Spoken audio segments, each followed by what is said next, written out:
Sir একদিন আমাকে বলেছিল যে তোমার জীবনের লক্ষ্যটা যে কত বড় সেটা যদি তুমি বুঝতে পারো তাহলে তুমি আর এই খারাপ ব্যবহার করবে না। তারপরে আমার রুল 5 থেকে আমি 3-এ এনেছিলাম। এরপরে আমি আরো উন্নতি করে আমি টেস্ট পরীক্ষায় স্যারের অনুপ্রেরণাতে প্রথম হয়েছি। স্যারের বিদায়ে মনে প্রচুর ব্যথা এবং অশ্রুসিক্ত নয়ন, এবং আমার কথা আজকে বিদায়ের সময় আটকে যাচ্ছিল। স্যারের বিদায়ের কথা যখন বলছিলাম তখন খুবই ব্যথিত আমি। স্যারটা অবশ্যই ভালো ছিল। এই নিয়েই যে বিদায়ী শিক্ষার্থীরা স্যারের নামে ভাষণ দিয়েছে তারা অবশ্যই যা যা বললো তা শুনে আমরা বুঝতে পেরেছি যে স্যারটি বাংলা দ্বিতীয় পত্র বা ব্যাকরণ হিসেবে অনেক জ্ঞানী এবং তাদেরকে অনেক জ্ঞান দিয়েছে।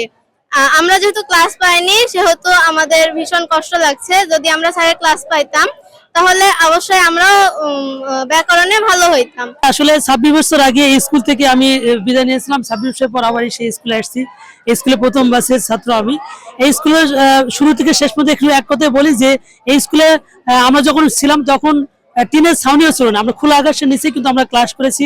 তিলে তিলে আজকে এই স্কুল আজকে 3 তলা বিল্ডিং হয়েছে, 4 তলা বিল্ডিং হয়েছে।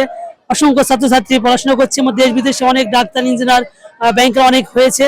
আস্তে আস্তে উন্নতি সাধন করছে। সেই সাথে স্কুলে আজকে সামাদ স্যারের যে বিদায় অনুষ্ঠান, এই বিদায় অনুষ্ঠান আমরা খুব মর্মাহত, কারণ সামাদ স্যার আমাদের পিতৃ সমতুল্য ছিল। আসলে আমরা জানতাম না যে সে অফিস সহকারী। আজকে প্রথম মনে হচ্ছে যে সামাদ স্যার, আমরা সামাদ স্যার হিসাবে তাকে কিন্তু আমরা সবাই জানি। তিনি বাংলা গ্রামারের আমাদের কাছে, আমাদের প্রাক্তন ছাত্র যারা আছে তাদের কাছে, আমাদের কাছে সর্বশ্রেষ্ঠ স্যার হিসেবে সে পরিচিত। আমরা সামাদ স্যারের সর্বাঙ্গীন মঙ্গল কামনা করি এবং দেশবাসী সহ সকলের কাছে দোয়া চাই স্যার যেন যতদিন বেঁচে থাকে স্যার নেখাত বৃদ্ধি করে দিক এবং ইহকাল পরকাল যেন ভালো হয়, এটা সবার কাছে প্রার্থনা করি। আপনারা সবাই দোয়া করবেন। আসসালামু আলাইকুম।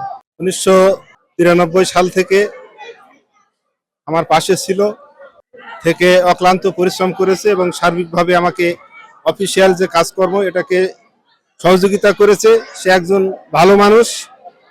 আমি তার এই জীবন এবং পরকালীন যে জীবন, এই জীবনের জন্য আল্লাহর কাছে মাগফিরাত কামনা করি, সেজন্য বেহেশতবাসী হোক, এটাই হলো আমার প্রত্যাশা।